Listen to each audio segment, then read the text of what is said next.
דוד השם הוא ילוחסה הנה עוד אשר יביצני על ממלכות ינעלני נפשי ישובר ינחני במעגלי צדק למען שמו. Amém. Pessoal, vamos retomar o nosso estudo do livro dos Juízes, hoje capítulo 10, e nós temos poucos versículos, né? Só 18. Hoje é pouquinho, né? Juízes, capítulo 10. Vamos lá. Oremos. Vamos orar primeiro? Amém. Pai, nós queremos te agradecer porque estamos aqui nessa manhã, diante da tua palavra, da tua presença. Nós pedimos a direção do teu Santo Espírito para que possamos crescer um pouco mais a partir desse tema. Nós queremos consagrar todas as coisas a ti, na certeza do nosso crescimento espiritual. Que teu Espírito seja a nossa luz, que venha nos ensinar, nos mostrar a tua vontade através da tua palavra. Nós queremos consagrar esse tempo ao Senhor, no nome poderoso de Jesus, amém e amém. Pessoal, Juízes capítulo 10, vamos lembrar, né, vamos nos conectar no capítulo anterior, né, que nós vimos o testemunho de uma tragédia, né, do que acontece com a pessoa que é consumida pelo desejo de poder, a exemplo do Abimeleque, um homem consumido pelo desejo de poder, de autoridade, de título. Mas quando nós chegamos aqui no capítulo 10, parece que a gente vai dar uma respirada, né? Parece que nós vamos respirar um ar fresco. Vai ser um respiro mais curto, né? Não vai ser muito longo, não. A gente vem daqueles muitos versículos do capítulo 9, mostrando a tragédia de um povo, né? Foi um capítulo meio complexo, mas hoje a gente entra no capítulo 10, que já é uma parte melhor da história do povo de Deus. Amém? Vamos lá. Vamos ler alguns versículos. E depois de Abimeleque, se levantou para livrar Israel Tolá, filho de Puá, filho de Dode, homem de Issacar, e habitava em Samir, na montanha de Efraim. E julgou Israel 23 anos e morreu, foi sepultado em Samir. Depois dele se levantou Jair de Eleadita e julgou a Israel 22 anos. E tinha 30 filhos que cavalgavam sobre 30 jumentos e tinham 30 cidades que chamaram avó de Jair, até o dia de hoje, as quais estão na terra de Gileade. Morreu Jair e foi sepultado em Camon. Então tornaram os filhos de Israel a fazer o que era mal aos olhos do Senhor e serviram aos Baalins e a Astarote, aos deuses da Síria e aos deuses de Sidom, e aos deuses de Moabe, e aos deuses dos filhos de Amon, e aos deuses dos filisteus, e deixaram o Senhor e não o serviram. E a ira do Senhor se acendeu contra Israel, e vendeu-os nas mãos dos filisteus e nas mãos dos filhos de Amon. Naquele mesmo ano oprimiram e vexaram os filhos de Israel 18 anos, e oprimiram e todos os filhos de Israel que estavam além do Jordão, na terra dos amorreus que está em Gileade. Até os filhos de Amon passaram o Jordão para pelejar também contra Judá e contra Benjamim e contra a casa de Efraim, de modo que Israel ficou muito angustiado. Então os filhos de Israel clamaram ao Senhor, dizendo: contra ti havemos pecado, visto que deixamos a nosso Deus e servimos aos Baalins. Porém o Senhor disse aos filhos de Israel: porventura dos egípcios e dos amorreus e dos filhos de Amon e dos filisteus e dos sidônios e dos amalequitas e dos maonitas que vos oprimiam, quando a mim clamaste, não vos livrei das suas mãos? Contudo, vós me deixastes a mim, e servistes a outros deuses, pelo que não vos livrarei mais. Ok, tá bom até aí. Então, apesar de ser um capítulo pequeno, não sei se alguns de vocês já olharam em casa esse capítulo, né? Parece que não tem muita coisa, mas ele é um capítulo bem profundo. Ok? Então, saindo da história de Abimeleque, no capítulo 9, entramos agora no capítulo 10, com o aparecimento de mais alguns juízes novos, né? Versículo 1 diz que, e depois de Abimeleque, então essa entrada aqui já dá para a gente conectar a história passada, certo? A gente sai de uma tragédia moral e espiritual do povo de Deus e entra num novo estágio. Depois de Abimeleque, se levantou para livrar a Israel Tolá. Vocês estão vendo aí Tolá, talvez estão perguntando, pastor, por que você falou Tolá e não Tola se não tem acento? Porque no original é Tolá. Se você abrir as Bíblias e começar a ler as que são mais próximas do original, você vai ver um acento aí no A, por isso que é Tolá, ok? E geralmente as falas, o som das palavras em hebraico, elas não são leves assim, realmente é forte, tem muito Rá, tem muito Lá, certo? Por isso o texto diz que depois de Abimeleque se levantou para livrar Israel Tolá, filho de Puá. O Puá já apareceu, né? Filho de Dodô, homem de Sacar, e habitava em Sami, na montanha de Efraim. Ok, então a gente tem aqui um juiz por nome Tolá. Quando diz que ele é filho de Puá, filho de Dodô, não é porque ele tem dois pais. Deu para entender, né? Fala da descendência dele, né? Dos antepassados dele, uma sequência lógica, né? Pegar, as pessoas leem isso aqui e falam, tem dois pais, né? Mas essas traduções, elas ajudam a gente a ter essas interpretações, né? Então, não há muita informação sobre Tolá aqui. A gente vai ter que dar uma cavada para entender o que a Bíblia quer falar com a gente. Isso que é estudar, né? A gente tem que descobrir além do que a gente está enxergando aqui, talvez, né? Não há nada muito esclarecedor sobre a liderança desse juiz, chamado Tolá, mas vamos começar entendendo o significado do nome dele. O nome dele significa larva, minhoca. Tolá, larva, minhoca. Assim, parece um nome com sentido pejorativo, né? Quando Deus chamava o povo de vermezinho de Jacó, lembra? Mas quando você vê um juiz que sucede um que é chamado meu pai é rei, tem uma diferença aí, né? Abimeleque, meu pai é rei, eu sou filho de rei, é um nome já, né? Já colocado com a intenção, né, do coração de Gideão. Mas agora a gente tem um cara chamado Tolá, minhoca, larva. Aí dá a impressão que o cara vai fazer pior, não vai? Se o cara que tinha um nome bom fez um governo ruim, a gente imagina que um cara que tem um nome ruim faça um governo pior, não é isso que a gente pensa? Mas vamos ver. O texto diz que ele é um homem de Sacar. Agora já alguma coisa boa já apareceu aqui, que essa tribo é uma boa tribo. Então ele vem de uma tribo muito importante, muito relevante. Então a raiz dele é boa, ele vem de uma família boa. Habitava em Samir, na montanha de Efraim, na região alta. Então nós temos aqui um homem que foi levantado por Deus para limpar a bagunça de Abimeleque, certo? Mas esse homem não tem nome. Abimeleque tinha. A gente vê assim como Deus age às vezes, né? Um cara que tem nome faz uma bagunça, usa um sem nome para poder arrumar uma bagunça. Esse é o mundo de Deus, né? Não é igual ao nosso mundo, que a gente acha que as coisas têm que ser do jeito que a gente pensa.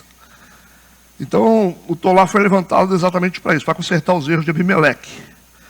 E o mais importante que a gente vê aqui na vida de Tolá, como eu disse para vocês, é de qual tribo ele veio, da tribo de Issacar. Tribo de Issacar. Essa tribo aqui, ela é mencionada 2 vezes no livro de Juízes, 2 vezes. Está aparecendo aqui, e depois vai aparecer no capítulo 5, no Cântico de Débora. Estou dizendo no livro de Juízes. Depois aparece em outros livros. No Cântico de Débora, vamos voltar um pouquinho, Juízes capítulo 5, versículo 15, primeira parte. Juízes 5, versículo 15, vamos ouvir falar aqui sobre a tribo de Issacar, para a gente entender melhor esse juiz Tolá. Diz assim: também os principais de Issacar foram com Débora e com Issacar, assim também Baraque foi enviado a pé para o vale. A gente vê uma coisa boa, que a tribo de Issacar, ela foi rápida em responder à convocação de Débora, tá? Enquanto outras tribos não responderam, enquanto outras tribos negligenciaram o chamado para ajudar, a tribo de Issacar, ela respondeu rápido, diferente da tribo de Efraim, que era uma tribo soberba, lembra disso? Então essa é a parte boa. Nós temos eles na Bíblia como apoiadores do rei Davi, a tribo de Issacar. Vamos para 1 Crônicas, capítulo 12, 32. Eles foram apoiadores do rei Davi. Diz assim: e dos filhos de Issacar, 1 Crônicas 12, 32, 200 de seus chefes, destros, né, capacitados, né? Ser destro é ser capacitado, né? Esse é o sentido, né? Não está falando do uso das mãos, não, tá? Capacitados na ciência dos tempos, para saberem o que Israel devia fazer, e todos os seus irmãos seguiam suas ordens. Nós temos aqui 2 qualidades boas. Uma tribo que responde à convocação para ajudar Israel, responde prontamente e rapidamente, né? E temos também uma tribo com um dom muito interessante, que é a capacidade de discernir os tempos. Tempos como? Se vai chover? Se vai fazer sol? Não é isso. Não é discernir. Entender o tempo, a cultura, como a sociedade está, o que Deus está fazendo. Então essa era a capacidade dos homens da tribo de Issacar. A gente sabe que Deus sempre procura líderes que consigam entender o tempo. Esse é um grande segredo, porque muitas vezes a gente tem líderes que não entendem o tempo, não é verdade? Então, se você tem um líder que não entende o tempo, ele vai ensinar num tempo antigo, enquanto a igreja está vivendo um tempo novo. Não é isso? Um líder com a mentalidade atrasada, desatualizada. Às vezes as pessoas têm valores bons. Não é que não é valor bom, mas se o valor não for aplicado na hora certa, não vale nada. Então você fala assim: não, eu acho que as crianças têm que ser castigadas com vara. Às vezes a intenção dele. Porque quando eu era criança, a mamãe fazia assim. Você vai castigar com vara hoje? Não rola, né? Então mudou o tempo. Isso servia antigamente, hoje não serve mais. Você castigar uma criança com vara hoje, você vai traumatizar ela. Não precisa ter dúvida disso. Percebe? Então nós temos muitos líderes, quando a gente fala de liderança, não só espiritual, não. Liderança política, liderança familiar, liderança nas empresas. Pessoas que são desatualizadas, pessoas que não entendem o tempo. Cada tempo você tem que ter uma liderança específica, ou seja, você precisa de liderança para hoje. Hoje. Liderança para ontem, não. Nada pior do que uma liderança de ontem dentro de uma igreja de hoje. Isso é comum acontecer? Uma liderança de ontem liderando a igreja de hoje. Como é que fica? Aí começa a falar as coisas. Não, mas eu acho... Não, mas nós não temos espaço para isso mais não. Os nossos filhos, se eles quiserem fazer a coisa certa, eles vão ser muito mais eficientes do que nós. Se eles quiserem, né? Todo mundo que não quer, né? Nem todos querem, né? Mas se eles quiserem fazer o certo, se eles decidirem fazer o certo, eles têm muito mais recursos do que nós tínhamos para fazer as coisas. E tem apoio, né? Tem apoio, tem pastor, tem ajuda, tem discipulador, tem tudo. Papai e mamãe, dá celular de marca, leva eles para a igreja com carro. Não sei. Se quisessem, fariam muito. Entende? Então nós temos aqui o juiz Tolá com duas características importantes. Primeira, que foram uma tribo que reagiram muito bem à convocação de Débora para trabalhar em defesa de Israel. Segundo, é que a tribo de Issacar tinham especialistas na ciência dos tempos. Eles conheciam a cultura, estudavam a cultura atual, eles estudavam as estações e os ambientes para saber o que fazer naquele tempo, como Deus faria naquele tempo. Conectavam a realidade da vida com as realidades de Deus, com inteligência, para saber o que deveriam fazer naquele tempo. Ok? Todos entenderam o que eu falei? Vamos para o versículo 2.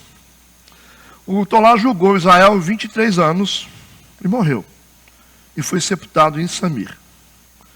Então a gente viu que o Tolá foi um juiz convencional, não teve muito destaque, certo? A gente só pesquisou aqui pelo nome dele e pela raiz familiar dele, que a gente conseguiu descobrir alguma coisa. A Bíblia não falou explicitamente, mas a gente viu que foi um juiz convencional, não teve destaque. Ele não julgou todos os israelitas das 12 tribos, apenas algumas tribos do norte e do leste, que ele tinha liderança. Por exemplo, Judá, Simeão e Benjamim são as 3 tribos que ficaram fora do governo dele. Por quê? Porque na época que foram convocados a participar da guerra em favor de Gideão, eles não foram. Lembra disso? Não foram. Esse povo está meio disperso. Eles ficaram neutros quando era para lutar contra a opressão. Vocês lembram disso, né? A opressão de Abimeleque, quando Débora fez convocação, eles não responderam. Isso está claro para vocês? Se tiver dúvida, fala, tá? Versículo 3 e 4. Lembra que são poucos versículos, tá? Depois dele, depois do Tolá, se levantou outro juiz chamado Jair, Gileadita. Julgou Israel 22 anos, um pouco menos, um ano a menos. E tinha 30 filhos. A gente já viu uma coisa diferente nesse juiz. Tinha 30 filhos. Talvez esse seja um reflexo da poligamia, né? Mas na nossa época tem mulher que tinha 20 filhos, né? Tem gente aqui que já vieram de família de 10 filhos, 15 filhos. Então, ou a mãe era bem capacitada, ou isso aqui é retrato de poligamia.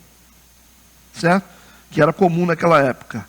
Ele tinha 30 filhos, esse juiz, que cavalgavam sobre 30 jumentos. O que significa isso para vocês? O que está falando aqui? Hã? Riqueza. Ou como se dissesse assim, cada um andava numa Hilux. Essa é a informação que está dizendo, que jumento era algo assim, para rico. Certo? Como se você tivesse um bom carro na garagem. Por isso que, sim. Sim, pode ter subjetivamente essa informação, mas a ideia aqui é mostrar que eles eram uma família rica. Que era um juiz rico. Né? E o destaque cavalgavam sobre 30 jumentos. Eles ficavam desfilando de jumento. Né? O cara tá lá com as caminhonetes passando na rua, os caras montando na jumenta. E tinham 30 cidades, eles tinham 30 regiões ou cidades que eles tomavam conta. Então, essa família, muito rica, a que chamaram a avó de Jair até o dia de hoje, os quais estão na terra de Gileade. Então, um juiz com 30 filhos, que cavalgava sobre 30 jumentos. O jumento, símbolo de paz e prosperidade, sempre. Os jumentos, eles eram símbolos da paz também, né? Simbolizava tempo de paz, tem esse simbolismo. A gente vê que a época desse juiz, Jair, na verdade, a pronúncia certa é Iair. Iair, na tradução aqui, você não tem no hebraico Jair, esse negócio. Essas pronúncias não são legítimas, você tem Iair. Mas por isso que a gente precisa olhar as traduções, examinar os originais para poder saber. Se tiver preguiça, você não vai entender. Então nós temos essa família que representa uma família de classe alta, certo? E cada um filho liderava uma cidade, 30 cidades ao todo. O que chama a atenção de vocês aqui na liderança do juiz Jair? O que vocês colocariam em destaque? É o destaque disso aqui quando vocês veem uma família tão rica nessa posição. O que chama a atenção de vocês aqui dentro da estratégia de Deus? Vamos ver se alguém consegue chegar. O que chama a atenção? A prosperidade nesse período de paz. A prosperidade no período de paz. Ok. Então, eu vou falar o que eu acho. Pode. O que chama a minha atenção é prósperos atendendo ao chamado de Deus. Isso me chama a atenção, que é muito difícil. É você ver gente rica, gente poderosa, respondendo ao chamado de Deus para poder liderar, para cuidar do povo. A função do juiz não era fácil. O juiz tem que julgar causas, ele tem que trabalhar dentro do ambiente de Deus, ele tem que lidar com o sofrimento do povo, ele tem que lidar com as mazelas do povo, é um juiz. Então esse cara não tinha nenhuma necessidade de estar fazendo isso, por ele ser um homem muito próspero e muito rico. Então isso me chama a atenção e talvez essa seja a informação importantíssima que está embutida nesse texto. Por isso o destaque de Jair, gileadita, julgou Israel 22 anos, tinha 30 filhos, que cavalgavam sobre 30 jumentos. Então você vê que o destaque do que eles são e do que eles têm. Mas quando você diz que um homem com essa estatura e com a família tão poderosa servindo a Deus, entendeu? Então é uma lição para nós. É uma lição para nós. Quando você vê próspero, respondendo ao chamado de Deus para cuidar do povo. Isso é importante. Amém? No versículo 5 e 6, e morreu Jair, infelizmente. E foi sepultado em Camon. Então tornaram os filhos de Israel a fazer o que era mal aos olhos do Senhor. Esse negócio é difícil, viu, gente? Vou te falar, já está até enjoando, hein? Aí eles serviram aos Baalins e a Astarote. Astarote é como se fosse esposa de Baal, tá? E aos deuses da Síria. Olha como é que está ampliando aqui. E aos deuses de Sidom, e aos deuses de Moabe, aos deuses dos filhos de Amon, e aos deuses dos filisteus. E deixaram ao Senhor e não o serviram. Gente, mas foi tempo de prosperidade, porque Jair deixou um legado de prosperidade para o povo e paz. Onde esse povo arranjou motivo para deixar o Senhor e servir ídolos? Me fala. Qual é a desculpa aqui? Será que Deus ele não vai poder abençoar o povo, não? Será que Deus ele não vai poder prosperar o povo, dar paz para o povo? Aí que está o problema. Porque era um período bom. Nós estamos falando de um período bom. Mas eles deixaram o Senhor. E a apostasia aqui deles está se excedendo. É muito maior do que a anterior. Porque a quantidade de ídolos aumentou. E eles estão agora com um novo catálogo de idolatria. Melhorou, né? Vocês perceberam a ampliação do pecado para outros extremos aqui? Vocês perceberam como que o pecado está alcançando novos patamares? Pastor de Magno, para mim ali eles perderam o espírito de liderança, porque morreu Jair, então tudo que estava centralizado estava nele, então eles perderam a liderança, por isso que acontece isso daí. Aí, quando você centraliza tudo numa pessoa só, o risco de perder o governo é muito mais fácil. Gostei da observação. Tá bom? Boa observação. Boa observação porque aí nos ensina uma coisa de que nós temos que preparar pessoas para Deus e não para nós. Boa observação. Se elas tivesse preparado pessoas para Deus, aí talvez nós estamos vendo aqui uma falha. Não é clara, a falha não é clara, não está muito clara, mas Por que não seguiram? Por que não continuaram? É como um pastor que morre e a igreja fecha. É uma coisa. Então, acho que a lição aqui é a gente tem que gastar tempo em preparar pessoas para Deus. Para que essas pessoas possam ser emancipadas. Então, o poder da igreja está na emancipação das pessoas. Fazer com que as pessoas não dependam mais da gente. Fazer com que a igreja possa funcionar pós-nós. Entende o que eu estou falando? É igual a empresa, né? Você tem uma empresa lá que o cara faz uma coisa, o outro faz outra coisa, aí não pode demitir o cara não pode sair porque só ele que sabe fazer isso. Não existe mais. Você tem que chegar numa empresa hoje e chegar lá no sistema, está tudo configurado para qualquer pessoa entrar. Todo dono de empresa faz isso hoje. Ninguém quer depender de ninguém mais, não. É um sistema, você vai operar ele, sai você, entra o outro, e igreja tem que ser a mesma coisa. Pastor passou, ou por um problema, outro se morreu, né, fisicamente, ou se morreu espiritualmente, tem diversas mortes, né? E como é que vai fazer a igreja? Ela vai apostatar? Então acho que é importante a colocação do Marcelo, porque o legado que você deixa é fundamental. E isso vai ser provado depois que você passar, se essa igreja prevalece. Certo? Por isso que a gente percebeu aqui que a coisa ficou pior, porque nós temos o pecado agora aumentando. A gente vê a índole do ser humano, né? Às vezes você peca num nível, não está bom, e aí você quer se aprofundar mais em outras coisas, e fazer coisas extremas, e é isso aqui que está acontecendo. De Baal começaram para outros deuses, né? Os deuses da Síria, os deuses de Sidom, os deuses de Moab, os deuses dos filhos de Amon, os deuses dos filisteus, e um monte de deuses, né? Até onde nós iremos nessa apostasia? Isso é um problema do ser humano, né? Parece que pecar só no nível não está bom, às vezes tem que se aprofundar mais para outros extremos. É o que está escrito aqui. Vamos seguir. Eu acho interessante também que talvez seja uma questão geracional também, porque a gente está vendo o que aconteceu. De novo que o povo pecou e voltou a adorar deuses pagãos. É a questão da geração, porque a gente viveu, eu vou trazendo para o dia de hoje, a gente viveu a pandemia e tem mais precaução, entende que pode acontecer de novo, mas talvez a geração da minha filha não entende qual foi tão grande essa pandemia no caso.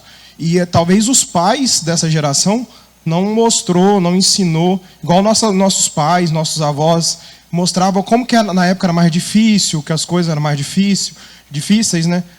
Para conhecimento, igual o senhor falou, para a gente buscar algum conhecimento, a gente tinha que ir na biblioteca, e hoje está na palma da mão. Talvez a gente também transmitir, contar do passado, das histórias, talvez também evita a gente cair nesse mesmo pecado. Tem a ver com o que o Marcelo falou, né? Você deixar legado. Você pode perceber que hoje nós estamos vivendo num tempo de muita corrupção. Mas tem gente que você tem que apertar demais para poder ser corrupto, e não é, por causa da família. Aqui nós temos geração de pessoas aqui que aprenderam com os pais a serem honestos. O cara fala, rapaz, eu aprendi a ser honesto com a minha mãe, eu aprendi a ser honesto com o meu pai. O cara não consegue ser desonesto, entendeu? O legado foi tão forte de educação moral para esses filhos que eles não conseguem. Você percebe isso? Como que acontece? Talvez seja o seu caso, seja o caso da maioria de vocês aqui. Eu falo a maioria porque tem gente de todo tipo, né? Eu não boto todo mundo como santo. Mas tem gente que não se corrompe, não é por causa de circunstância não, porque tem motivo para se corromper. Mas fala assim, eu nunca vou roubar nada de ninguém, porque eu aprendi na minha casa que a gente tem que ser honesto. O cara fala assim, eu não tenho nada, mas eu sou honesto. Tenho honra de ser honesto. Não é isso? Então o legado é muito importante. Tem muitas informações que a gente tem hoje que vieram dos nossos pais. Vieram dos nossos pais. A gente está aqui na igreja e fala, aprendi com meu pai. Eu acho que educação a gente aprende em casa, né? Na escola está meio difícil hoje. Hoje está difícil aprender educação na escola. Geralmente vocês aprendem, né? Por isso que é muito legal esses comentários sobre o legado, a necessidade que nós temos e a responsabilidade de ensinar os nossos filhos, custe o que custar. Eles não estão ouvindo. Pode até não ouvir, mas nós vamos falar, nós vamos dizer a verdade. Tá? Enquanto a gente tiver esperança, a gente vai ensinando e isso vai refletir lá na frente. Com certeza. Né? A Bíblia fala, né, que são os pais que entesouram para os filhos. Não são os filhos que entesouram para os pais, mas entesoura o quê? Tudo. Não é só dinheiro, não. Tem que tesourar a moralidade, tem que tesourar a espiritualidade. Se puder tesourar dinheiro também é bom, né? Pelo menos eles vão ter menos dificuldade. Tudo bem? E aí, nós vamos ver o resultado disso no versículo 7, depois que eles se envolveram com tantos ídolos aqui, né? E a ira do Senhor se acendeu contra Israel. Está aí, mais uma vez. E vendeu-os, na verdade os entregou, né, porque Deus não vende. E os entregou nas mãos dos filisteus e nas mãos dos filhos de Amon. Aí Deus vem trazer para eles as consequências. Resultado da escolha deles, a gente vê uma reação de Deus, que eles foram entregues nas mãos dos inimigos. Ok? Mas o que é pior que vocês acham? É sofrer as consequências para que isso nos leve ao arrependimento e à salvação?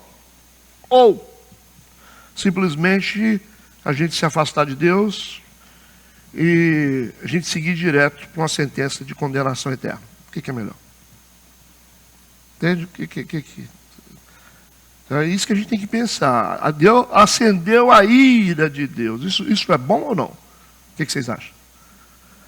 O conceito de maldição é bom ou não? O que vocês acham? O pessoal que estudou aí na sala de líderes sabe o que é isso. Maldição é uma das melhores palavras que tem na Bíblia. Que a palavra maldição, embora as pessoas tenham um sentimento estranho, mas a maldição, ela está sempre associada a Deus. Você vai ver na Bíblia. A maldição é um ato de correção de Deus, para trazer o povo para o lugar de volta. Lógico, é igual a febre. Quando você está com infecção, ela está te dizendo que tem algo errado. A maldição é um mecanismo de Deus para reeducar o povo. Você está pensando que é o diabo. Cara, Deus, as consequências do caminho errado. É a única forma de Deus trazer o povo de volta para salvar o povo é a maldição.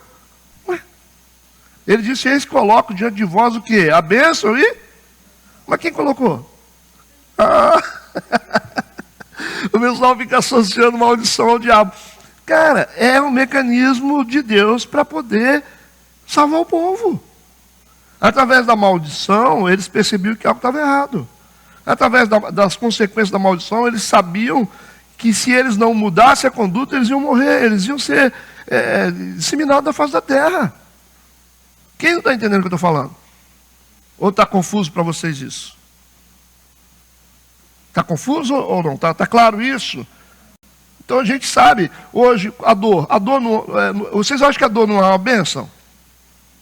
A dor é uma bênção, a febre é uma bênção. É uma bênção. Se a gente não tivesse febre, a gente não quer saber que a gente está morrendo. Se a gente não sentisse dor, a gente nunca ia saber que algo está errado. É o que eu dou exemplo sempre para vocês. Torce o braço do cara para trás aqui. Quando ele começar a gritar, é quando ele está dizendo: não pode passar daí. Não é verdade?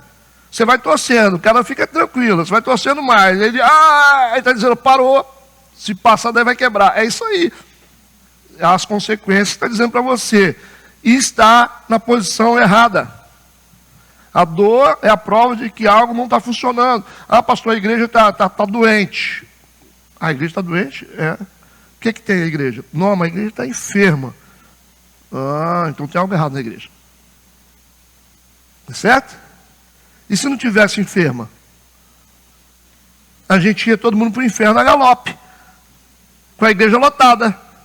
Ia todo mundo para o inferno com a igreja lotada. Então não é melhor ela ficar... Não é melhor, por exemplo, se o pastor... Ele está fazendo uma coisa que está jogando todo mundo no buraco. Se ele está fazendo a igreja ir desvirtuar para um caminho errado, está ensinando heresia, o que tem que acontecer com essa igreja? O que vocês acham? A igreja tem que esvaziar. A igreja tem que começar a capengar, porque senão o pastor não vai parar.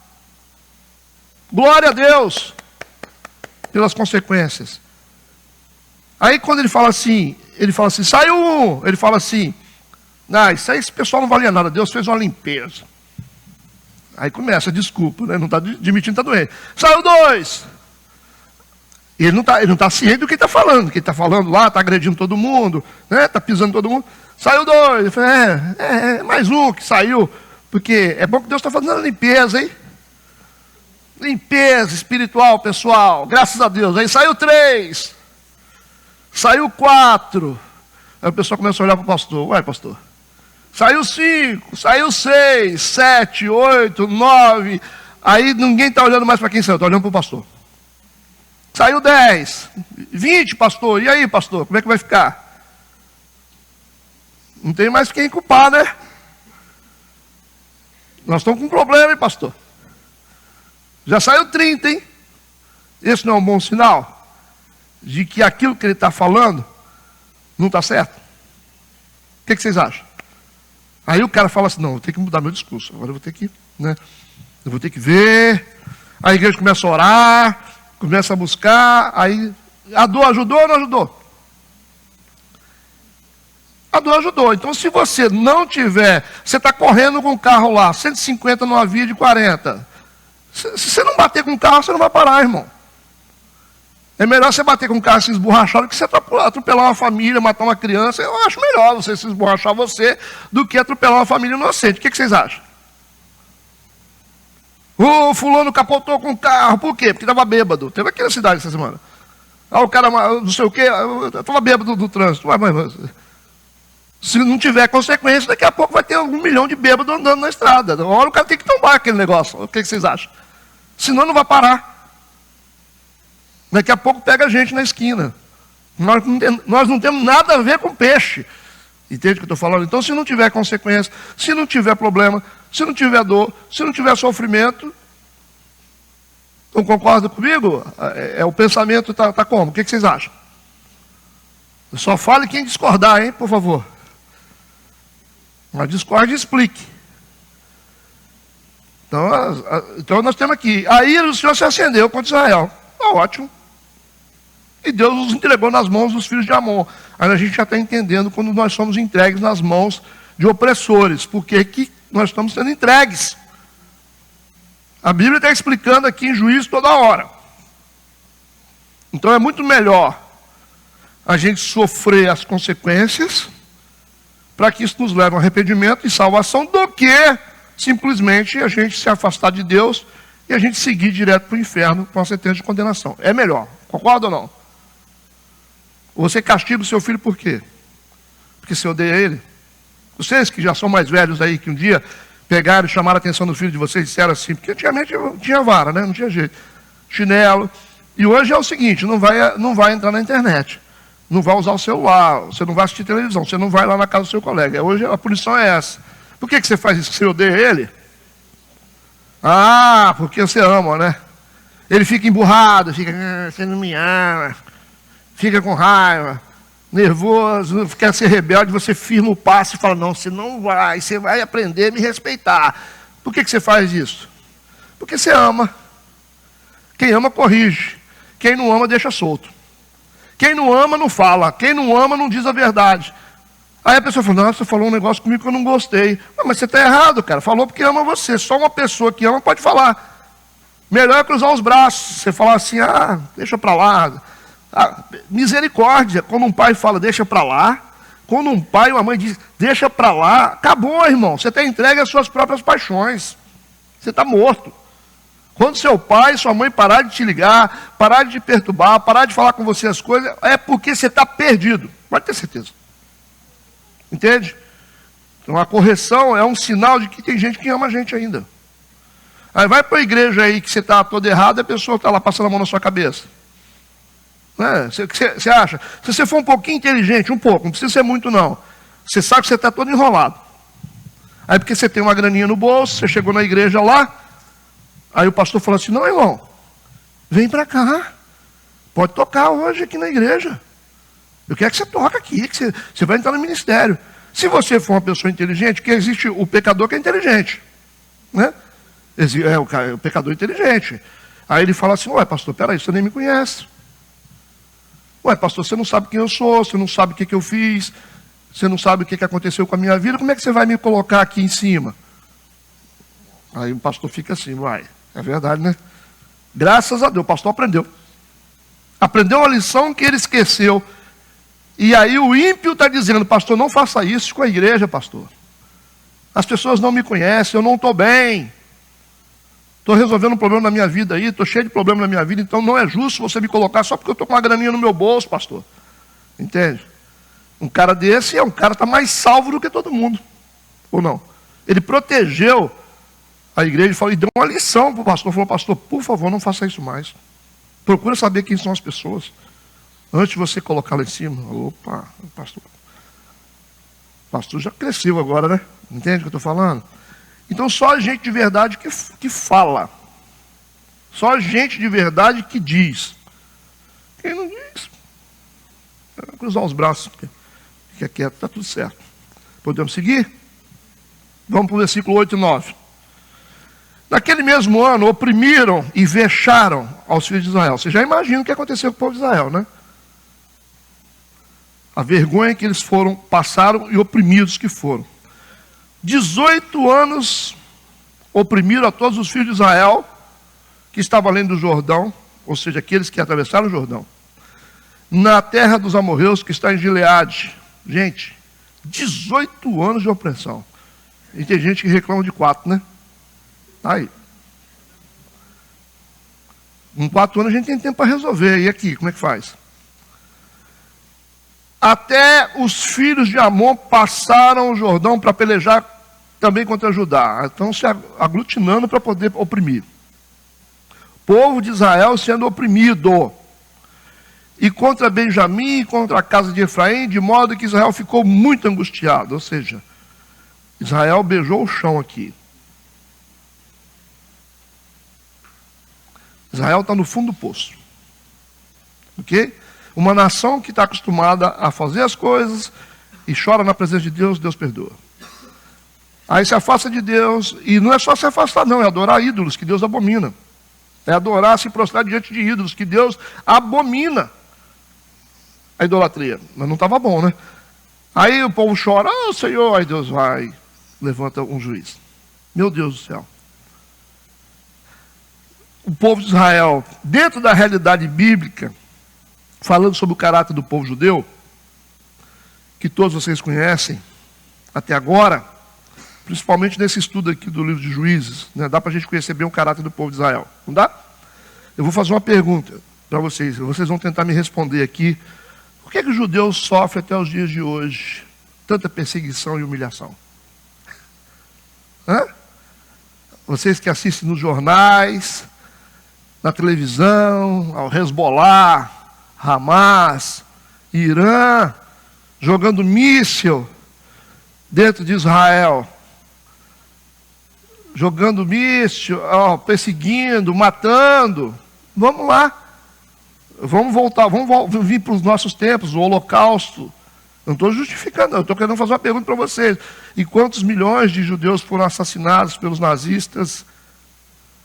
Holocaustos.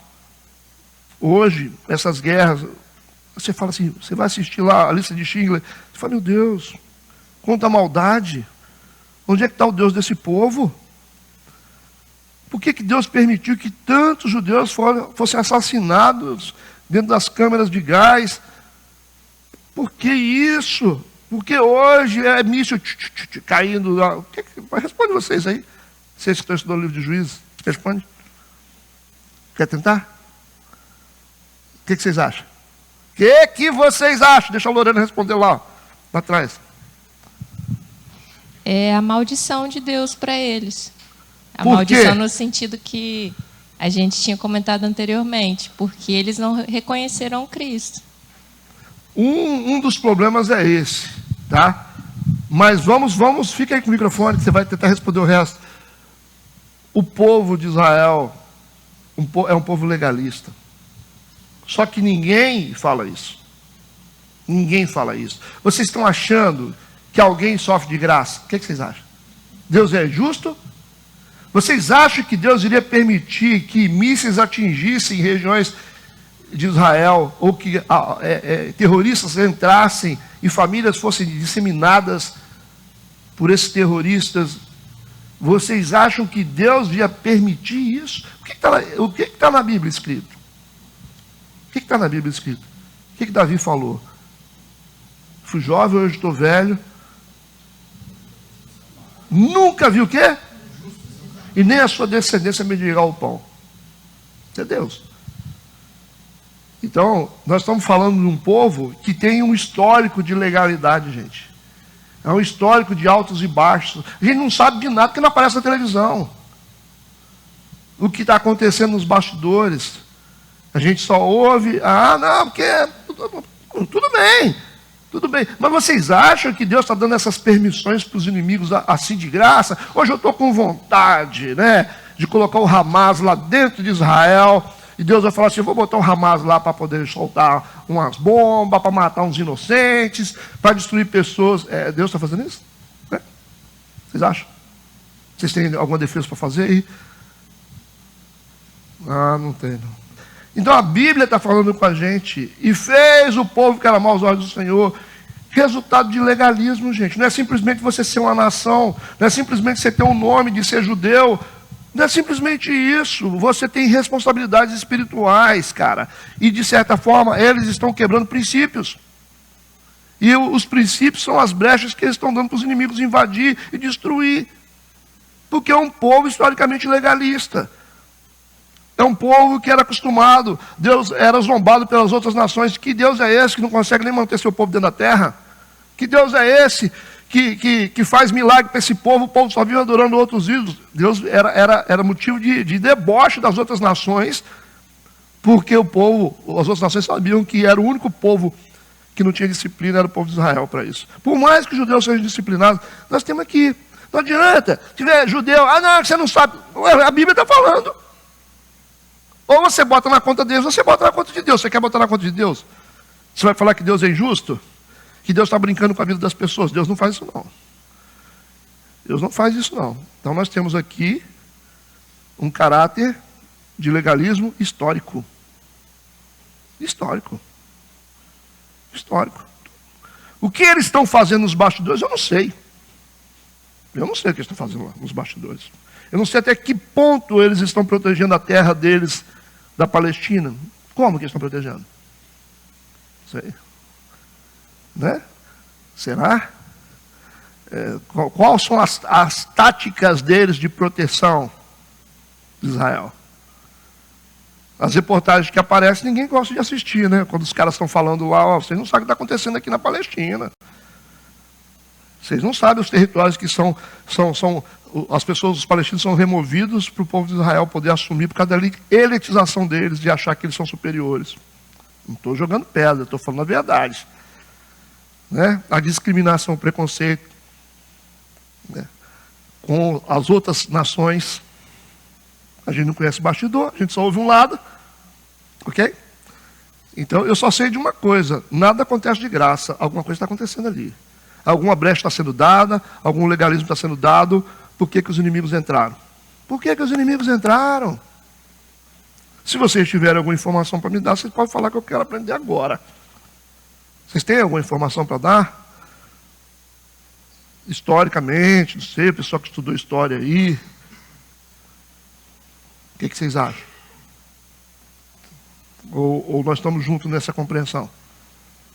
E igreja? Quando acontece problema com a igreja? Não, porque nós somos perseguidos. Perseguidos por quê? Nós somos perseguidos, mas tem algum motivo. A igreja fechou que o diabo... Mas como assim? A porta que Deus abre, ninguém fecha, não é? Fechou por quê? Fechou, né? Fechou, alguma coisa aconteceu. Acabou por quê? O cara levantou contra a igreja teve que sair daquele lugar. Por que aconteceu? Por que a igreja lá foi destruída? Porque alguma coisa aconteceu, não é simplesmente... Nós não somos filhos de chocadeira não, irmão. Nós temos pai.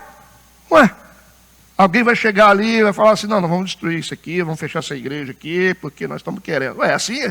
Nós não temos Deus, não? Alguém faz o que quer com os filhos de vocês? Não faz. Então, vamos voltar ao raciocínio aqui. Então, nós temos aqui legalismo histórico, repetido, enfatizado no livro de Juízes, é o mesmo povo, é a mesma nação, e vocês acham que isso mudou? Nós já trocamos de juízo quantas vezes aqui? Os anos estão passando, irmão. É 18 anos, é 23 anos, é 20 anos. Quantos anos é esse negócio aqui? Estamos querendo um rei. Estamos aí, ó.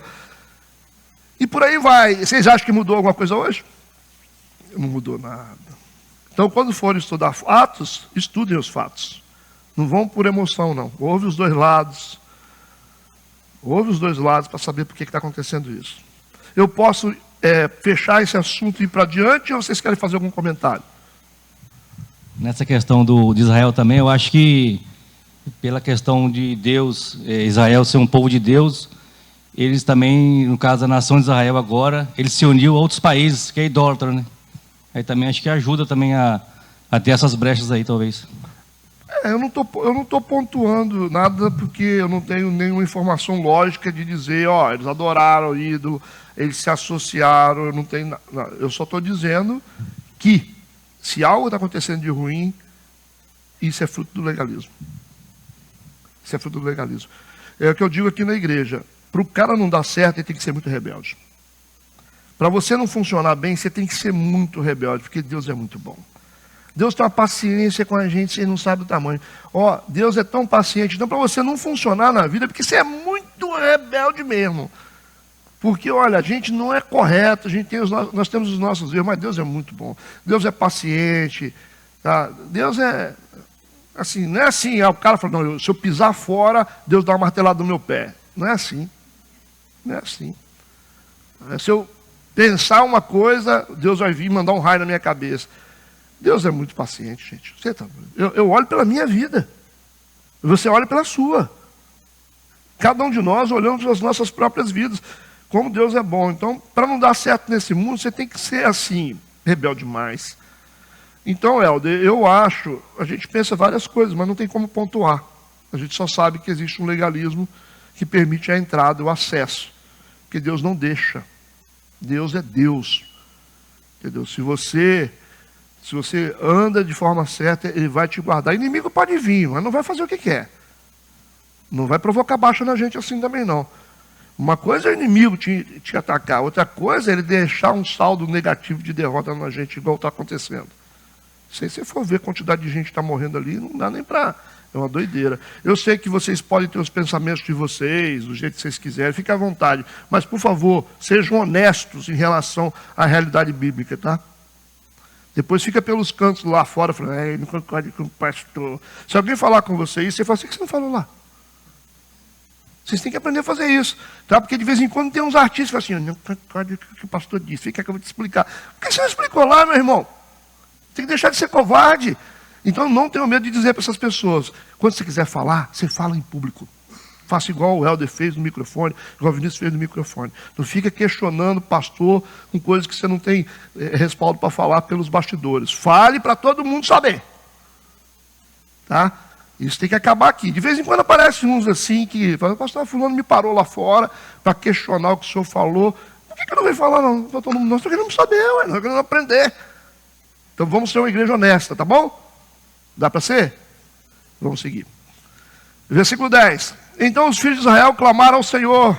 Clamaram, vamos lá, né? Vamos tentar de novo. Dizendo, contra ti havemos pecado, visto que deixamos ao nosso Deus e servimos aos Baalins. Estão confessando, né? A gente tem aqui palavras de arrependimento. Palavras. Mas isso não garante que temos um sentimento de arrependimento. Então esse é o ponto. Palavra de arrependimento é uma coisa. Agora um sentimento de arrependimento, outra coisa. Pode ser que eles estão com medo. Pode ser que eles estão aqui clamando porque estão cansados de sofrer. E aí, a gente vai ver aqui, para dar uma fortalecida, Hebreus capítulo 10, versículo 26 e 27. Hebreus 10, 26 e 27, por favor. Diz assim, porque se pecarmos voluntariamente, depois de termos recebido o conhecimento da verdade, já não resta mais sacrifício pelos pecados, mas uma certa expectação horrível de juízo e ardor de fogo que há de devorar aos adversários. O que o escritor está dizendo, se você está tranquilo e voluntariamente decidiu viver a sua vida do jeito que você quer, então isso significa que não adianta mais. Qual o sacrifício que vai servir para você? Não adianta. Não vai ter efeito nenhum. O sacrifício de Jesus. Vamos para a 2 Crônicas, o texto conhecido de todos. 2 Crônicas 7,14. Algumas pessoas gostam de questionar esse texto, dizendo que não é base para a gente poder mudar a nação, mas isso aqui é Bíblia. Deus disse, se o meu povo, quem é o povo de Deus? São os judeus, é a igreja, não é os ímpios.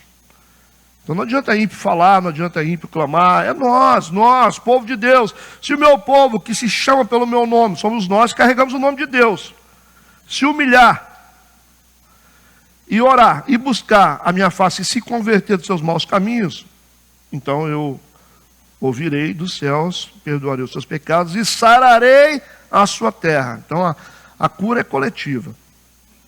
Então quem é que decide o destino? É nós, é a igreja.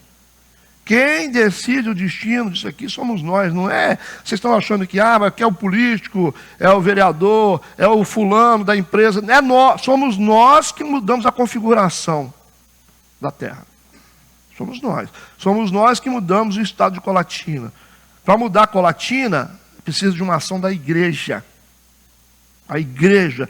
Então, quando vocês quiserem mudanças e acreditarem na mudança ou não, vocês têm que olhar como está a igreja. É o que a gente estava falando lá atrás. Como é que está a igreja no Brasil? Como é que está a igreja no Brasil? Se você quer saber, você quer ter esperança de mudança, olha para a igreja. Você fala, rapaz, um monte de pastor corrupto aí, envolvido com um monte de coisa errada, fazendo política em cima do altar, vendendo o povo dele. Então, mais ou menos aí, então você já sabe o futuro. Como é que vai ser? Agora, quando você vê uma igreja que está sofrendo, uma igreja que está orando, está se unindo, está buscando, está clamando, está lutando. Se você vê um movimento assim, gente, todas as igrejas de intercessão pelo Brasil, chorando, todo mundo se unindo, as que estão na cabeça do negócio, começar a incentivar isso, né? Os que têm poder, os que estão na mídia, começar a fazer isso, usar as mídias para fazer isso, e clamar por uma intercessão coletiva da igreja. Aí vocês podem acreditar que vai acontecer alguma coisa. Enquanto isso, pode votar em quem vocês quiserem, pode mudar governo, pode botar rei, tira rei, coloca rei, não vai mudar nada. Não vai mudar nada. Porque a Bíblia está dizendo que é se o meu povo, que chama pelo meu nome, meu povo, somos nós que configuramos e reconfiguramos os governos, as lideranças. É isso. Tudo bem ou não? O poder está onde? O poder está no voto? O poder está aqui, no joelho, irmão.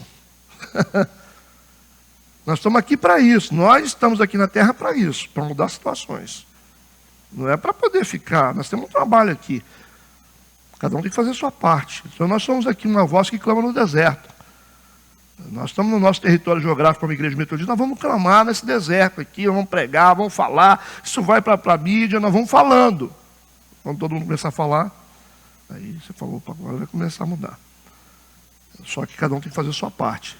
Não ficar fazendo conchavo com política e com coisa errada que a gente vê, não. Vendendo a igreja a troco de caminhão de areia, né? Milheiro de tijolo para fazer mais uma torre. Isso aí para nós não é nada. Estão entendendo o que eu estou falando? Versículo de 11 a 14. Porém o Senhor disse aos filhos de Israel. Vamos ver a resposta. Porventura, dos egípcios e dos amorreus e dos filhos de Amon e dos filisteus e dos sidônios e dos amalequitas e dos maonitas que vos oprimiam quando a mim clamasse, não vos livrei das suas mãos? Aí Deus não esquece essas coisas não, está aqui, ó. Está tudo na memória dele. Vocês não me clamaram, eu não livrei vocês das mãos deles. Contudo, vós me deixastes a mim. Aí, Deus é um Deus de sentimentos. Está achando que Deus é um robô? Que é uma máquina? Ele falou, vós me deixastes a mim e servistes a outros deuses, pelo que não vos livrarei mais. Aí lascou. Aí mudou aqui, né? Agora foi diferente. Aí eu vou falar a verdade com você. Aí dá vontade de enfiar a cabeça dentro da terra. Aí pode pular da ponte. Aí Deus disse assim, de forma bem inteligente, né? Para não dizer irônica, né? Inteligente. Ide, clamar aos seus deuses, aos deuses que escolhestes. Vai lá. Tomar um cafezinho com o diabo, vai. Vocês não gostavam de ir lá? Lá na boate, pular? Vai lá. Pergunta o Satanás lá, ver se ele faz alguma coisa por vocês. Vocês não estão precisando? Rapaz, que coisa boa. Que desfecho. Clamai aos deuses que escolheste, que eles vos livrem no tempo do vosso aperto. Nossa, que resposta, bicho, de Deus. Maravilhosa. Vocês não se prostraram diante de Astarote, Baal? Fazer igual Elias, né? Falar, clama o Deus de vocês. Vai batendo tambor aí, ver se acontece alguma coisa. Vocês não gostavam de adorar? Vai lá, fala com a Astarote, ver se ela resolve alguma coisa. Sabe por que não vai resolver? Porque não existe. É simplesmente isso, e vocês sabem que não existe. Vai lá nos santos de vocês de devoção, vocês adoram dizer que vocês fazem as passeatas de vocês, carrega, faz aqui, né? Vocês não gostam de falar, nosso, vocês não gostam de dizer, tem dia de comemoração, vocês não gostam. Devoção, os cordãozinhos que vocês usam, assim, com eles, né, com aquela turma toda. Os anéis, na casa de vocês está lá. Vocês não acham legal? Vai lá, pede eles agora. Pede o Santo Antônio, São Pedro, São José. Vai lá. Vocês não ficaram aí? Vai lá agora. Vai lá ver se vai ajudar vocês. Vai lá ver se aqueles amigos que estavam bebendo com vocês lá vai ajudar vocês agora. Pede ele para curar o câncer que você tem agora. Quando você achou que você podia largar Deus e ir lá beber cachaça lá com aqueles caras que falavam mal da igreja. Vai lá, pede eles para te curar. Isso aqui está falando. Pede lá. Quando você quis ficar bem lá com seus amigos lá, que você botou cerveja para dentro da sua casa, porque você queria ficar bem com eles. Vai lá, pede eles para te ajudar. Pede, vai, pede. Vamos lá. Pede para eles. Os macumbeiros que você gostava de ficar consultando. Aquela macumbeira gospel, que você queria saber tudo. Vê se ela resolve o seu problema agora. Não vai resolver, né? Não vai resolver, né? Ela ficava interpretando seus sonhos. Manda ela interpretar a vida agora, que você está vivendo. Você não gostava? Se o pastor que você falou que era o poderoso, poderosão, fortão, o melhor do Brasil, você brigava por causa dele, né? Que ele era Deus na terra. E você deixou de seguir a Deus para seguir ele. Pede ele para resolver seu problema, ver se ele resolve. Não vai resolver, porque não existe. Então esse é o ponto assim que os anjos estão assim, ó. Bravo, Senhor! Bravo, Senhor! Vocês não queriam ouvir? Está uma festa do céu aqui. Ué, Deus não precisava chegar a esse ponto, né? Mas demorou, né? Você fala, rapaz, mas Deus, hein? Deus, puxa vida, rapaz. Não está na Bíblia, não é esse que é o problema. Aqui, a gente começa... Quando a gente vê tudo isso aqui, a gente sabe e conhece o caráter de Deus. A gente sabe que duas coisas podem estar acontecendo aqui. Duas coisas podem estar acontecendo aqui. A primeira, que Deus pode estar agindo de forma estratégica. Numa tentativa diferente, gente. Diferente, extrema, para tirar Israel do ciclo vicioso entre pecado e arrependimento. Pode ser uma grande estratégia dele. Ele falou, vou agir diferente agora. Igual o pai fala assim, você não me deixa sair, você não me deixa... o filho fala, você não me deixa sair, toda vez você me bota de castigo, então vai. Ué, o que houve? Aqui, nós temos, visivelmente, que entender o seguinte, Deus tem caráter, Deus é bom. Deus é bom, mas ele tem as suas estratégias. E existe um ciclo vicioso, gente. Erra, pede a Deus, Deus restaura. Erra, pede a Deus. É um ciclo vicioso, Deus já leu. Eu vou ter que mudar a estratégia. E nós temos também outra coisa que vai estar acontecendo, ou as palavras deles não são palavras reais. Eles podem não estar realmente arrependidos. De repente eles estão só com medo. Certo?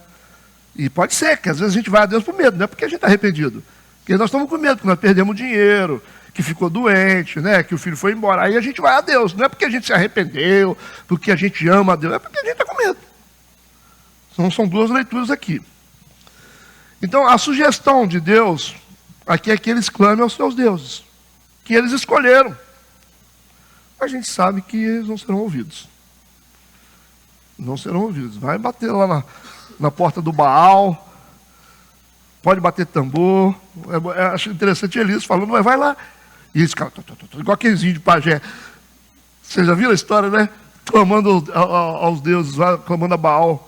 Mas vai, não vai de novo, vocês foram pouco ainda. Eu acho que ele não ouviu vocês, não. Elias falava. É a mesma coisa que. A gente pode estar dormindo, né? Mas grita mais alto. Rapaz. Vai lá, se curva diante daquele santo lá para ver o que acontece. Você pode ficar à vontade.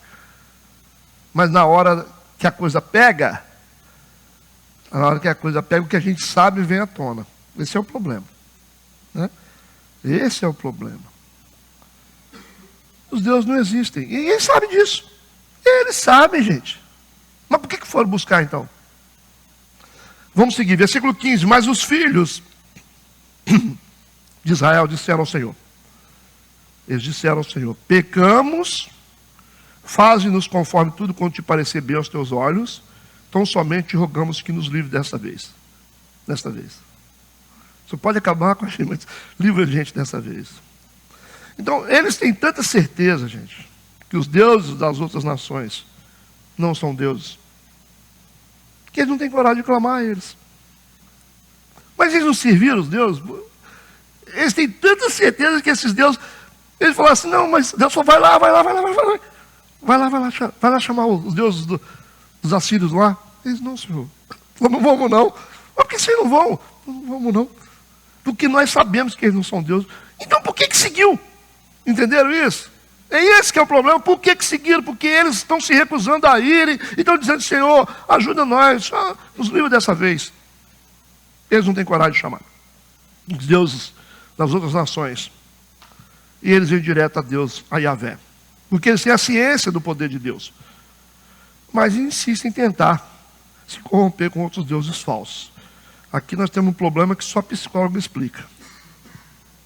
Não tem como. Quais seriam os deuses de hoje que a gente tem?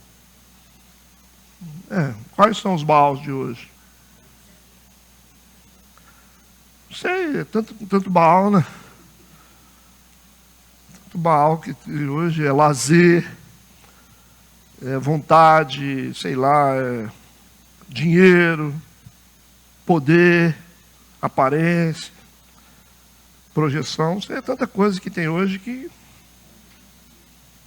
Mas os deuses de hoje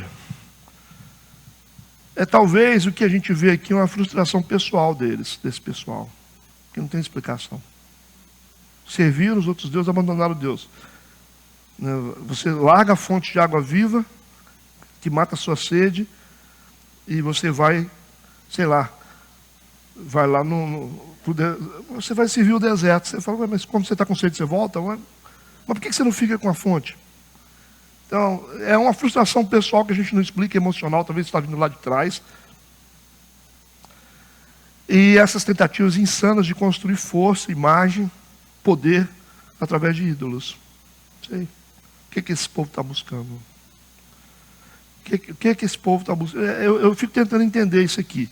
Por que, se sabe que Deus é Deus, que Deus é bom, por que vai atrás dos outros ídolos? E quando o bicho pega, o cara vai para o lado de Deus. Aí Deus fala: não, vai para lá. Ele fala: não, eu quero ficar aqui. Como? Você vê que é uma incoerência.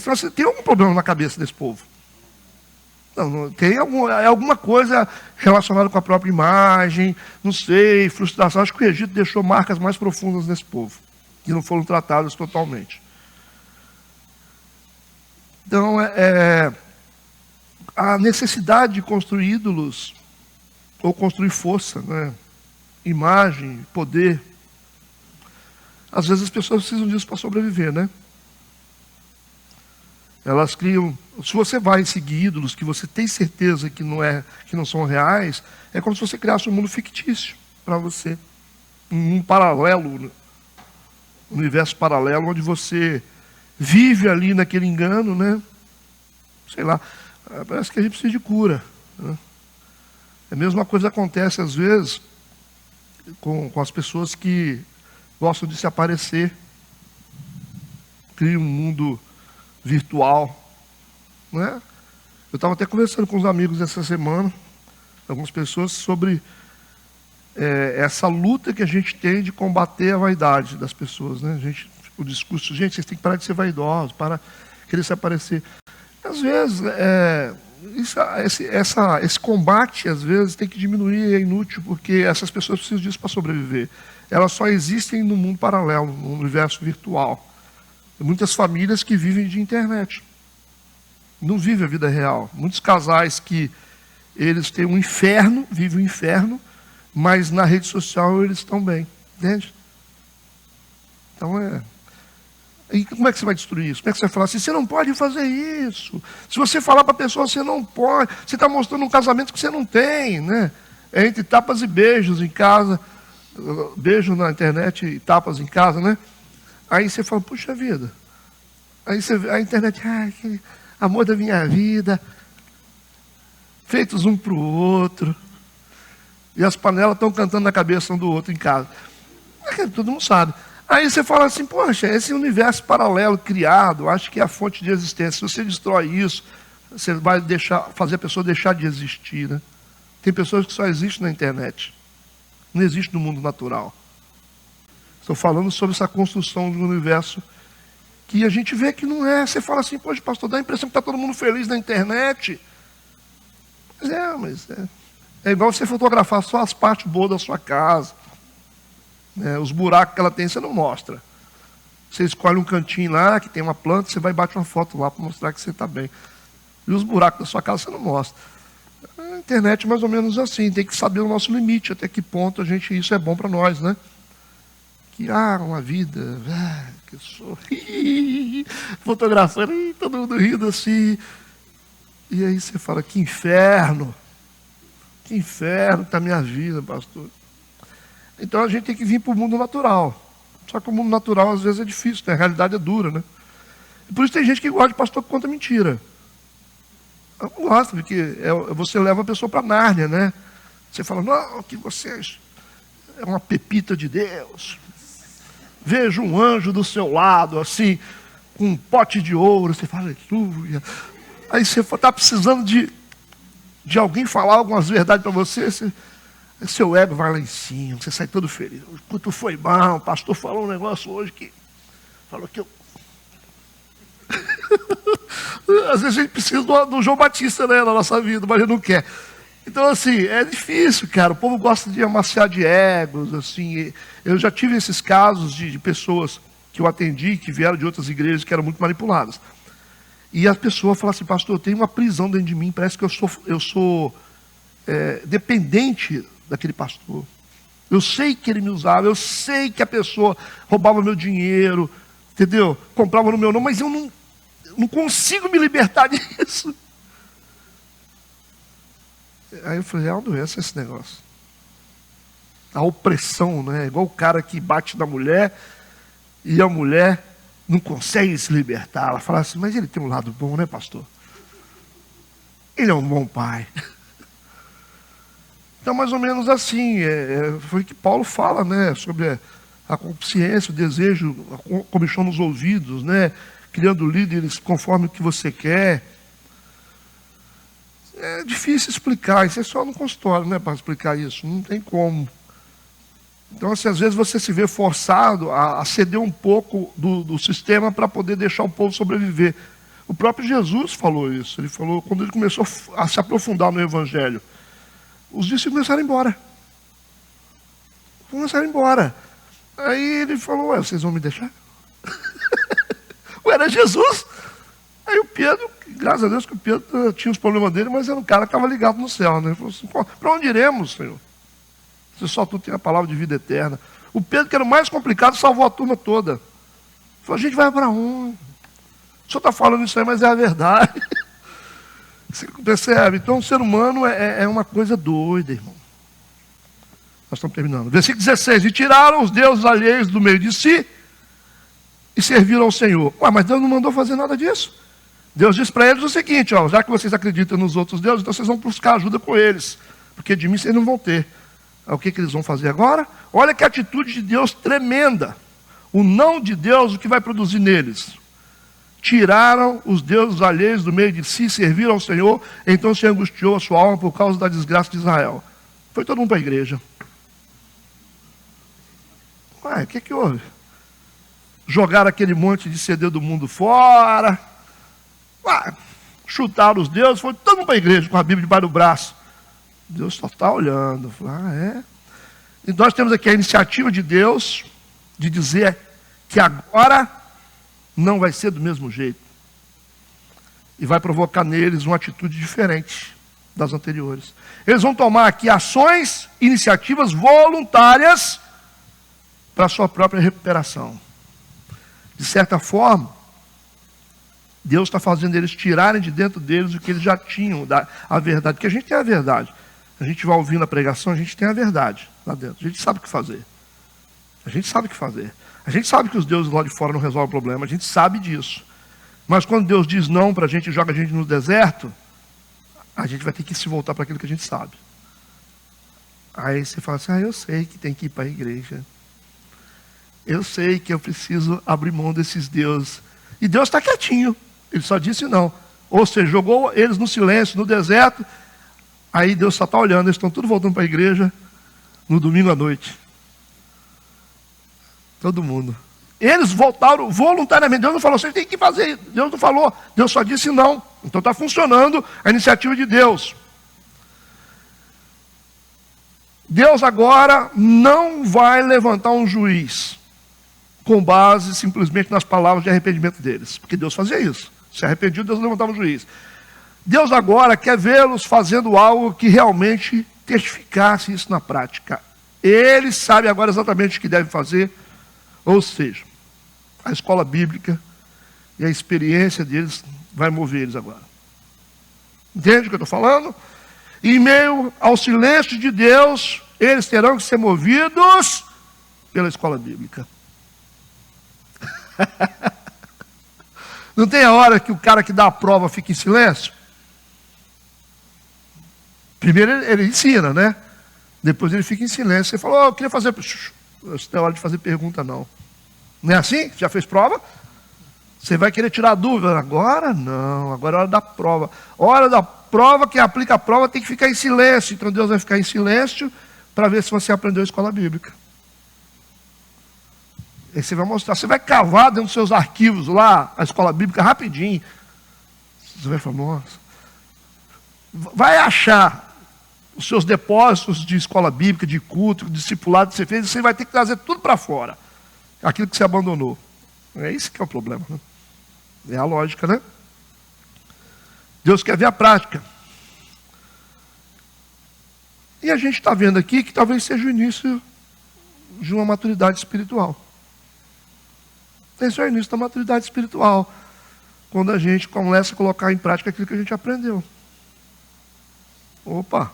E nada melhor do que o silêncio de Deus. Né? Você vê os salmos, o salmista ele começa assim, onde o Senhor está? Senhor, ele falando, onde o Senhor está? Vai para o Salmo 3, você vê, o Senhor, meus inimigos, não sei o quê.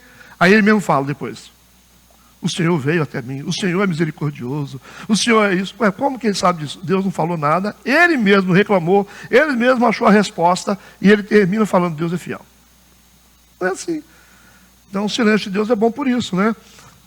Que a gente acaba buscando o que a gente já sabe. Versículo 17, penúltimo, diz, e os filhos de Amon se reuniram e se acamparam em Gileade, e também os de Israel se congregaram e se acamparam em Mispá. Então os amonitas aqui prosseguem nessa campanha de guerrilha contra Israel.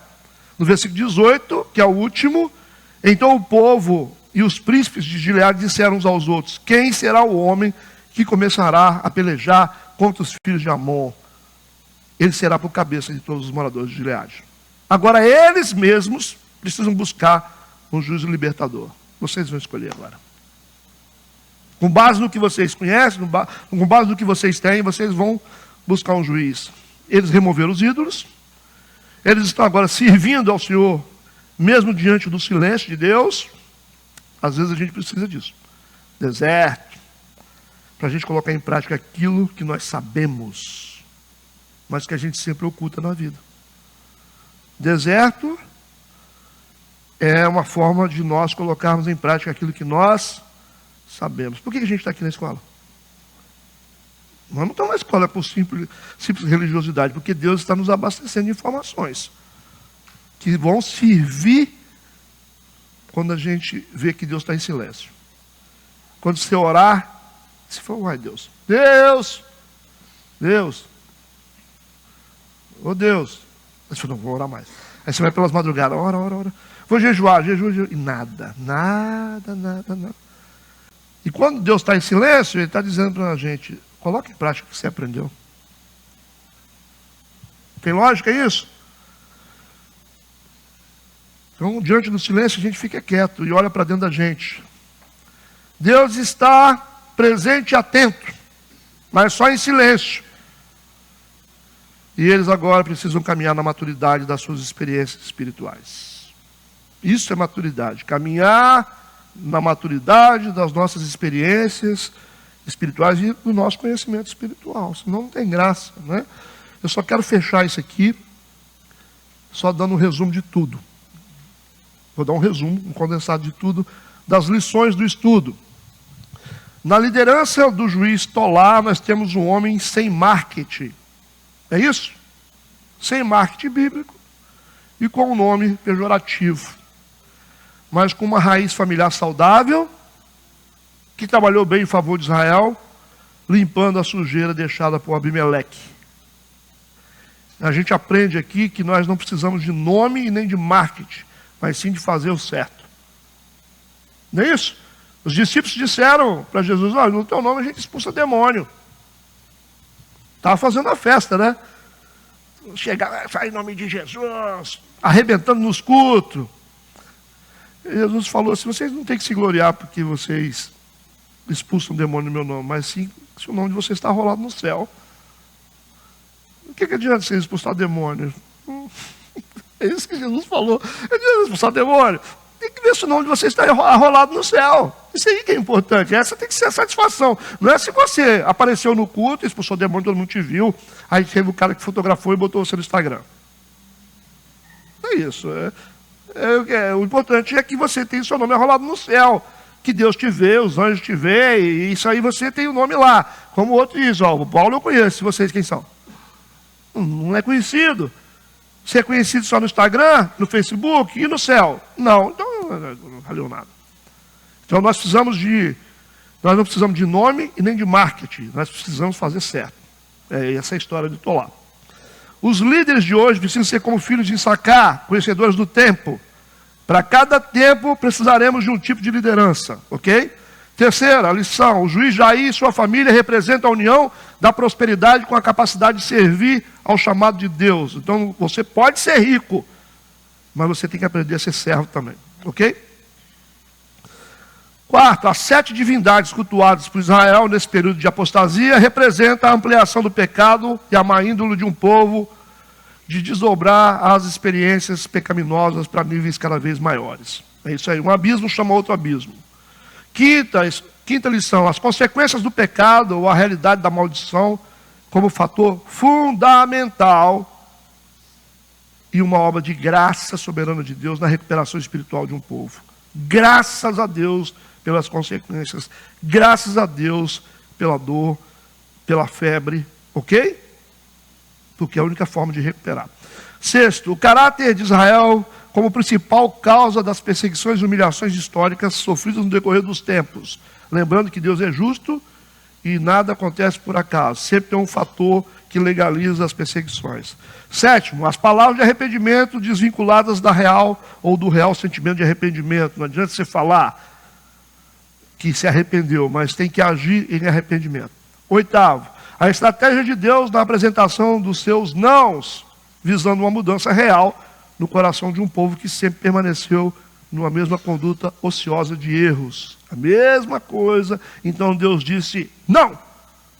E aí eles mudaram. Nono, o encontro com a realidade da inoperância dos falsos deuses, quando diante de uma crise real e absoluta. A gente chega à conclusão que os nossos ídolos não funcionam. É só a coisa apertar. A mentalidade de idolatria de um povo que indica uma fraqueza crônica na sua própria imagem, ou sua autoimagem, né? Sexto? Não, nono. Já estou longe. Nono. Décimo, estou no décimo. A voluntariedade em agir de forma certa, usando o conhecimento e a experiência adquiridos no caminho. quando a gente está diante de um basta de Deus. Basta. E a gente vai ter que buscar as nossas experiências mais profundas. Então, o bom é o seguinte: quando a gente está bem, a gente se capacita. Usa a nossa força, a nossa energia para se capacitar e para aprender. Quando a gente está mal, a gente coloca o que a gente aprendeu em prática. É simples de viver, não tem problema. Coloca em prática o que você aprendeu.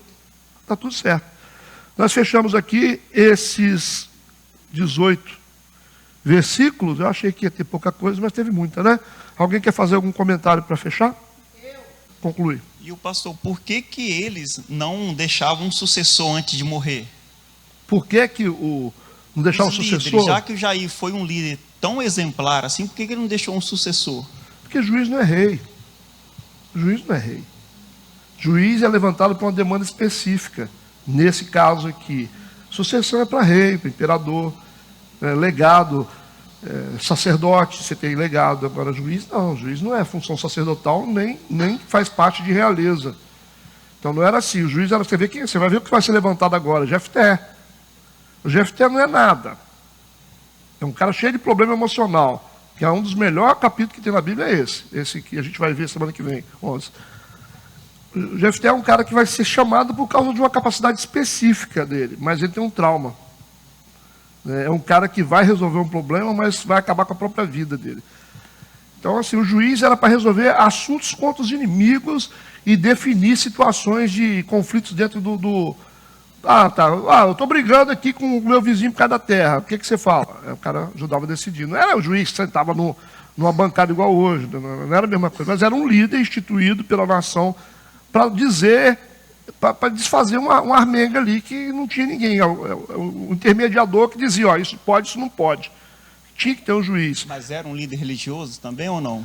O juiz, ele de certa forma tinha uma função religiosa, mas não como sacerdote. Tanto é que Gideão tentou, no final da vida dele, fazer um éfode e arranjou problema. Mas não tinha implicações religiosas, não. O juiz era um líder civil, diferente. O religioso da nação era outra coisa. A nação aqui estava muito desfalcada em tudo, os ritos da nação estavam parados, tinha muita coisa que não estava funcionando. Então eles tinham um líder civil, era um líder civil, não era um líder religioso. Certo? Você tem a Débora, que ela era uma profetisa, né? Era diferente. Ela era uma profetisa que estava numa função civil. Por isso que, mas você vai ver que o Jefté não tem nada a ver de religioso. O Jefté é totalmente diferente. Essa turma aqui, você tem o Jair, não é nada de religioso. Então, você pode ter gente, é como se você tivesse crente no poder ou não crente no poder, o que pode acontecer, né? Fala. Eu gosto muito de frases, uma que eu ouvi, não é minha, não lembro de onde que eu escutei, que tudo que te domina acaba sendo seu Deus. E na época do Israel, que eles acabavam sendo adorar os deuses de Balim, Asterotes. E hoje, no nosso tempo, hoje é um pouco mais complicado, porque a gente tem vários deuses, né? Tudo que nos domina, tudo que deixa a gente refém, às vezes é imperceptível. Eu trabalho com atividade física e eu resolvi tirar algumas coisas da minha vida e como é difícil, é aquilo que te domina, né? Às vezes a pessoa tem um vício em açúcar. E como aquilo te domina e te faz você ser refém daquilo. Então, talvez várias coisas que tem no nosso dia a dia, que a gente parece que seja inofensivo, pode estar atrapalhando a gente conectar verdadeiramente com Deus, né? Uhum. A questão do ídolo, o ser humano ele tem dificuldade de crer naquilo que ele não vê.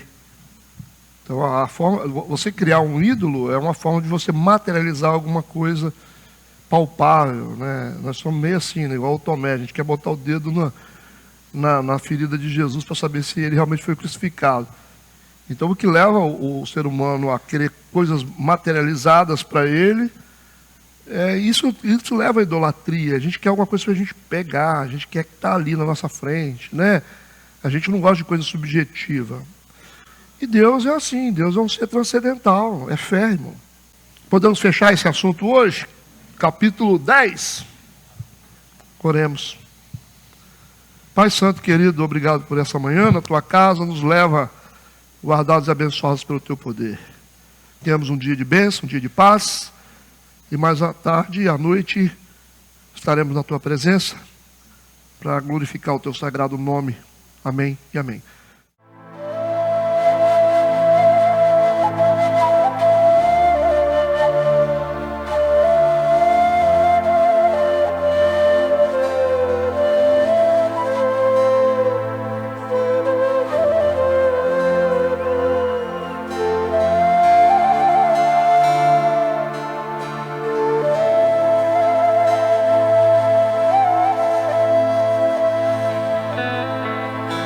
מזמור לדוד השם, הוא לא יחסר,